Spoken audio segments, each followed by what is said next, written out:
Bismillah, Assalamualaikum warahmatullahi wabarakatuh. Alhamdulillahirabbil alamin wassalatu wassalamu ala asyrafil anbiya'i wal mursalin wa ala alihi wa ashabihi rasulillahi ajma'in. Puji syukur kehadirat Allah pada kesempatan hari ini. Ya, mohon maaf sebelumnya akan Ustadz gantikan pertemuan di hari Sabtu lalu ya terkait penjelasan mengenai pembelajaran biologi. Nah, untuk materi hari ini Ustadz akan menjelaskan sedikit terkait judul bab Kingdom Fungi ya, atau jamur. Nah, jamur ya. Nah, jadi jamur tentunya udah akrab bagi kehidupan kalian ya. Mungkin ada yang dapat dikonsumsi ya, ada yang berukuran besar, ada yang berukuran kecil, dan ada juga yang beracun ya. Nah, ini beberapa contoh gambar jamur ya yang akrab dalam kehidupan kita.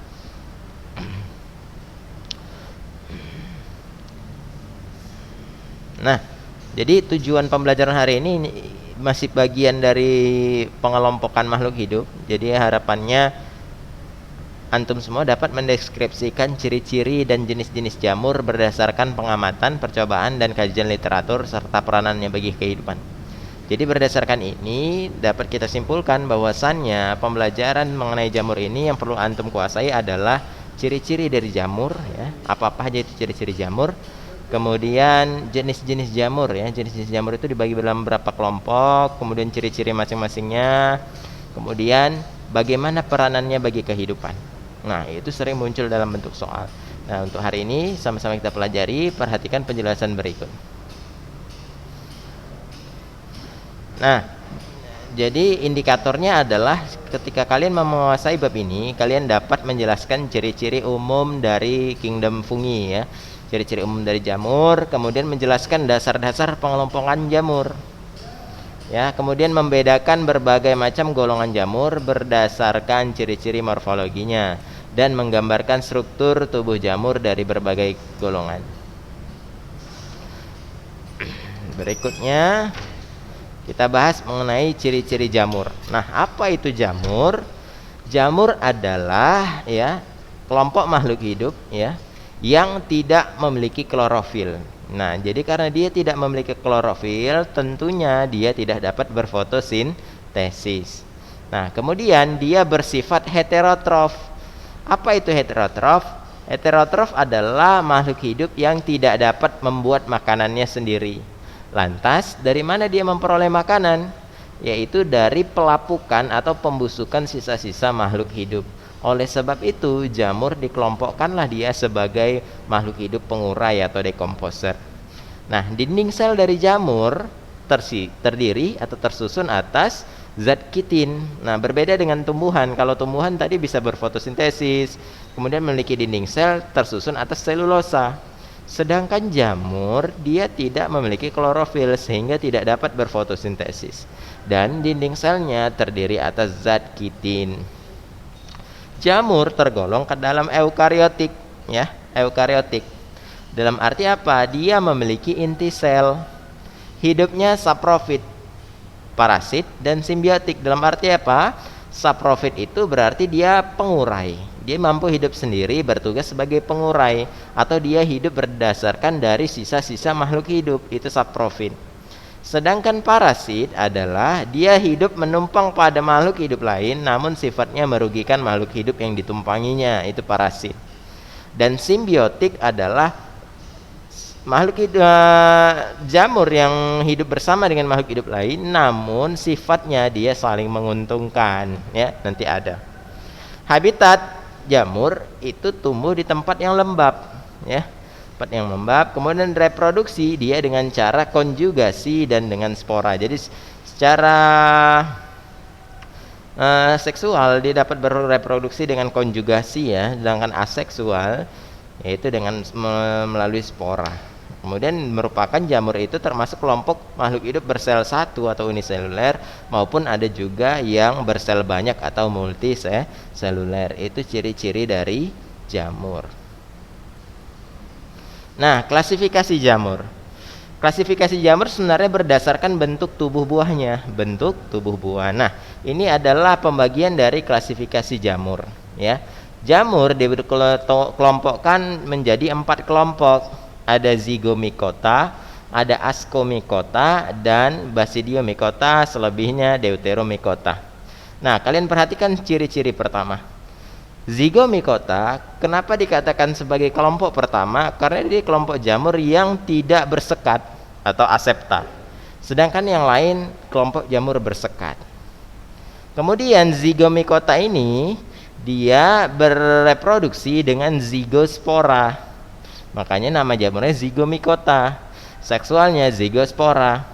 Aseksualnya dengan spora niofor.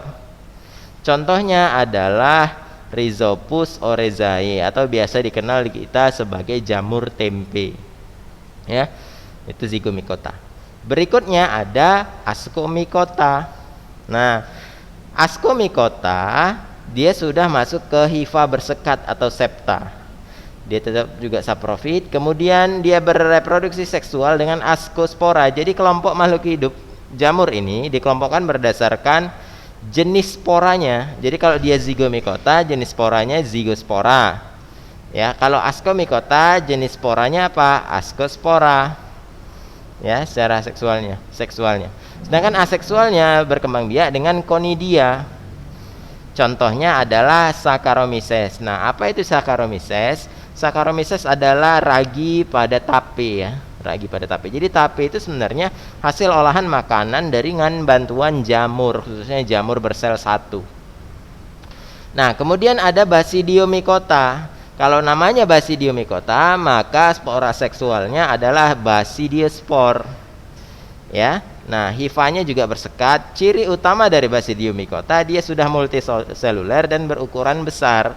Bentuknya seperti payung, sama seperti halnya jamur yang umumnya kita lihat, itu kelompok Basidiomycota. Aseksualnya dengan cara conidia, dan contohnya adalah Volvariella volvacea atau jamur merang, jamur yang biasa kita konsumsi. Nah, sedangkan terakhir kelompok Deuteromycota adalah kelompok jamur yang belum sempurna. Dalam arti apa? Dia tidak masuk ke seluruh kelompok, baik itu zygomicota, ascomycota, dan basidiomycota. Karena belum tahu dia reproduksi seksualnya. Oke, nah demikian ya.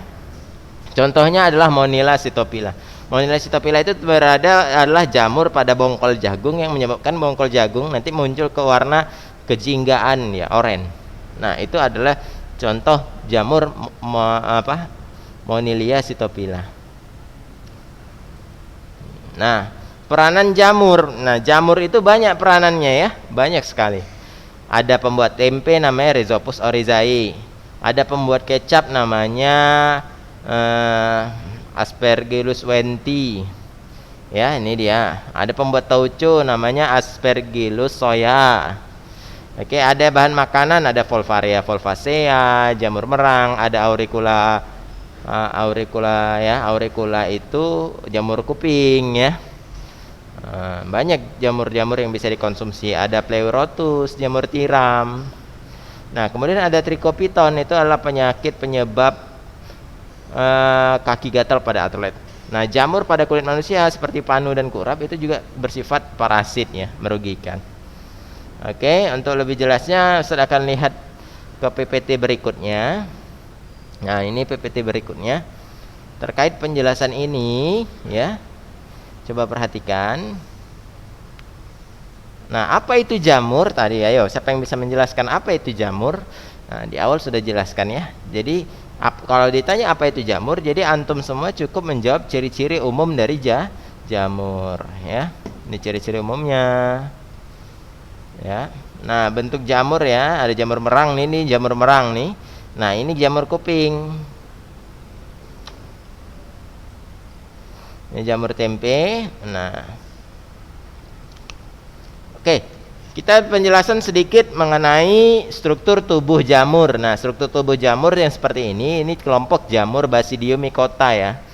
Jamur multiseluler berukuran besar. Nah, jamur ini memiliki tudung. Bahasa ilmiahnya pileus. Ban bilah, nah ini di bawah ini ada bilah-bilah, itu lamela. Cincin, nah ini cincin disebutlah dia sebagai anulus.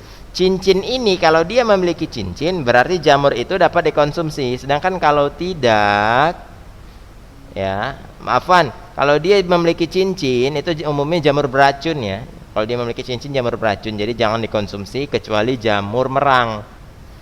Ya, selain itu jangan, lebih baiknya jangan. Baru batang, ini batang atau tangkai itu stipe, kemudian cawan atau volva, ya, cawan. Dia memiliki cawan atau volva. Nah, baru dan akar semu. Nah, ini akar semu rizoid. Bukan berarti dia punya akar, tidak. Itu hanya sebagai akar sederhana saja atau bagian tubuhnya yang berfungsi sebagai penyerap air. Nah, tubuh buah jamur. Nah, ini tubuh buah dari Saccharomyces cerevisiae atau jamur pada tape tadi. Ya, bentuknya sangat sederhana, dia uniseluler, dia berkembang biak melalui ragi. Nah, sedangkan ini adalah jamur Zygomycotina atau biasa dalam kelompok Rhizopus oryzae atau jamur tempe. Dia punya kepala yang disebut sporangium, ada tangkai disebut sporangiofor, dan ada rhizoid. Ya. Jadi jamur Zygomycota itu adalah jamur kelompok paling sederhana. Nah, ini ada jamur payung ya, jamur payung atau jamur merang ya, Volvariella volvacea. Nah, atau Karsokipa cokinea. Nah, ini justru malah berbahaya ya. Ya, cokinea. Ini beberapa jenis jamur, ada banyak ya, beragam jenis jamur. Nah, jamur penyebab panu juga itu jamur ya. Jamur ya. Jadi sebenarnya jamur itu yang pada panu itu jamur yang bersifat parasit atau merugikan. Nah, jadi jamur itu dia memiliki yang namanya benang hifa. Nah, ini benang-benang ini namanya benang hifa. Kemudian hifa nanti akan bersatu, jadilah dia miselium. Jadi sebenarnya jamur teksturnya itu berserat sebenarnya karena yaitu tadi hifanya. Oke. Nah, baru nanti miselium itu menyusun suatu jalinan, membentuklah dia tubuh buah seperti halnya pada gambar ya. Nah, ini hifanya, ada hifa bersekat, ini yang bersekat ada pembatas-pembatasnya, ada yang tidak bersekat. Nah, ya. Nah, tadi kalau kita lihat ciri-cirinya. Nah, Zygomycota itu jamurnya tidak bersekat, sedangkan yang lainnya sudah memiliki sekat. Jadi ini bersekat ya, Zygomycotina ya. Tidak bersekat ya, Zygomycotina, baru yang bersekat. Cara hidupnya ada heterotrof, ada saprofit, ada parasit ya. Ini dia cara hidupnya. Nah, ada parasit obligat, ada parasit fakultatif. Dalam arti apa perbedaannya? Parasit obligat adalah parasit yang hanya mampu bertahan hidup apabila ada makhluk hidup tersebut. Oleh sebab itu dia perlu menjaga kehidupan makhluk hidup tersebut yang ditumpanginya. Nah, sedangkan kalau parasit fakultatif, dia hanya memanfaatkan sumber daya dari dia, dari inangnya ya. Itu. Nah, ini habitatnya ya, cenderung dia darat, tempat lembab ya. Ini cara reproduksi tadi sudah Ustaz jelaskan. Nah, ini klasifikasi ya. Nah, jadi kelompok jamur itu dibagi dalam 3 kelompok, divisi Zygomycota, Ascomycota, Basidiomycota, dan Deuteromycota. Nah, ini adalah gambar dari sejenis jamur Zygomycota.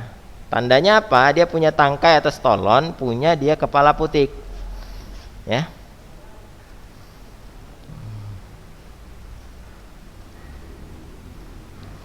Nah, ini dia ciri-ciri umumnya. Tadi sebab Ustaz rasa ini udah Ustaz jelasin ya semuanya di gambar sebelumnya.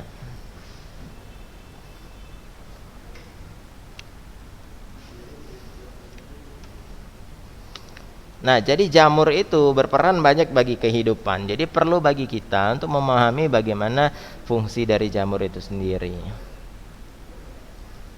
Oke, nah berikutnya hubungan jamur dengan organisme lain. Jamur bisa bersimbiosis dengan alga atau plankton. Hasilnya adalah lichens atau lumut kera. Nah, lumut kera ini adalah simbiosis antara jamur dari kelompok Ascomycota dengan Basidiomycota dengan alga hijau. Hasilnya adalah dia mampu berfotosintesis karena alga sudah memiliki klorofil. Nah, kemudian ada mikoriza. Miko artinya jamur, riza itu artinya akar. Jadi akar yang bersimbiosis dengan jamur ya di bagian akar. Fungsinya apa? Sebagai bagian perombak ya. Perombak unsur-unsur hara untuk dapat dikonsumsi. Jadi mikoriza ini dapat meningkatkan kesuburan tanah. Nah, simbiosis jamur ini nanti ada bintil akar ya pada tanaman kacang-kacangan ya. Ada jamur alga ya, itu simbiosis. Adalah kehidupan bersama antar makhluk hidup ya untuk tetap bertahan hidup. Nah, ini kelompok rumut kerak. Kalau pernah main ke Brastagi ya ataupun Sibulangit ini pernah lihat seperti ini kelompok lumut kerak ya, lumut janggut bisa dibilang. Dia simbiosisnya dia hidup di tempat lembab ya, mampu berfotosintesis, juga dia dalam arti sedap atau enak dipandang. Ya. Nah, baru ada mikoriza tadi ya, adalah jamur yang bersimbiosis pada akar pada tanaman tumbuhan. Ya, dia bersimbiosis, dia bisa endodem, bisa ektodem. Endodem itu dalam arti akarnya mampu menembus jaringan dalam pohon. Sedangkan kalau ektodem itu jaringan atau kaki atau apa namanya? Akarnya itu tadi ya, akarnya itu tadi. Dia tidak menancap ke dalam kulit ya atau permukaannya yang diinanginya. Nah, jadi mikoriza merupakan simbion atau hubungan simbiosis yang obligat dan memerlukan akar tanaman untuk melengkapi daur hidupnya. Jadi tanpa ada akar tanaman, mikoriza nggak bisa hidup. Jadi tetap memerlukan akar pada tanaman. Nah, mikoriza dibagi dua, ada ektomikoriza, ada endomikoriza. Ekto itu luar, endo itu dalam. Berarti ektomikoriza itu adalah mikoriza, penginfeksiannya hanya sekadar permukaan luar tanaman saja. Sedangkan endomikoriza adalah infeksinya itu sampai dalam batang ya. Gitu.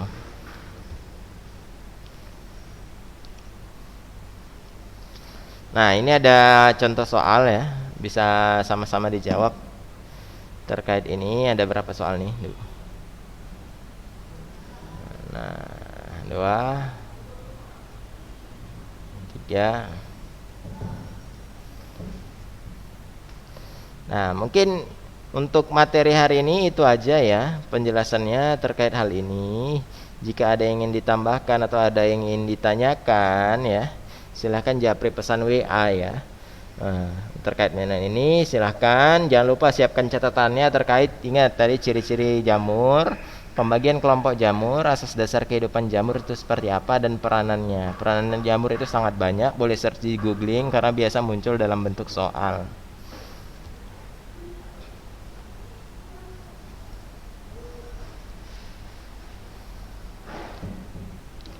Nah, ini adalah beberapa jamur yang bermanfaat bagi kehidupan manusia.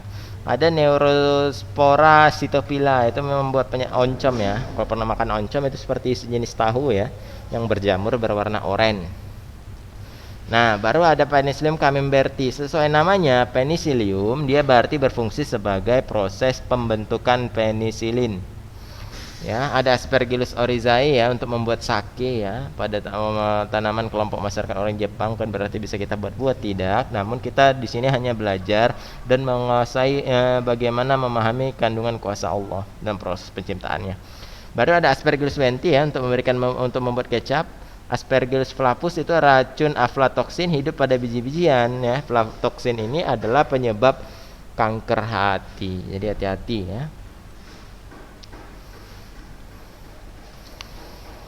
Nah, ini struktur tubuhnya, habitat, reproduksi. Nah, ini untuk Basidiomycota ya, tahapan reproduksinya. Nah, ini ada Volvariella volvacea. Nah, ini bukan Volvariella volvacea, ini lebih kepada jamur merang ya. Jamur tiram. Jamur tiram itu Ostreatus Ostrea ya. Auricula polytricha ini adalah jamur kuping. Kalau pernah makan sop ya, itu lebih memadukan cita rasa ya. Tuh, jamur kuping. Nah, ada Amanita muscaria. Nah, Amanita ini adalah ciri-cirinya payungnya itu memiliki bintik. Nah, sifatnya adalah merugikan dan sangat beracun bagi tubuh. Ya. Jadi hati-hati, jadi tidak semua jamur itu bisa dikonsumsi. Lihat warnanya, jika terlalu mencolok sebaiknya jangan. Ini ada Ustilago medis. Ini jamur pada jagung. Kemudian ada jamur pada karet ya, parasit dan pada goan ya. Parasit pada gandum ya. Apaan? Oke. Berikutnya ada Deuteromycetes atau Deuteromycota, itu adalah kelompok yang tidak masuk ke 3 kelompok sebelumnya. Ada Zygomycota, Ascomycota, Basidiomycota. Nah, ada ini adalah Deuteromycota karena dia masih belum memiliki apa ya namanya? Yang belum jelas alat reproduksinya. Makanya dikatakan sebagai jamur tidak sempurna atau jamur imperfecti karena dia saling lihat dalam kehidupan kelompoknya gitu ya. Nah, jadi jamur tidak sempurna, namun dia memiliki ciri-ciri memiliki dinding sel, berkembang biak skoran, namun dalam bagian reproduksinya dia masih belum sempurna. Ini mycorrhiza sudah jelaskan ya. Ini lichens, ini peranannya ya. Masih banyak lagi peranan jamur ya. Bisa antum cari searching lewat googling ya. Nah, berikan penjelasan. Mungkin itu aja untuk pembelajaran hari ini. Lebih dan kurangnya Ustadz mohon maaf, agar kiranya jangan lupa mengerjakan tugasnya di PPT ya.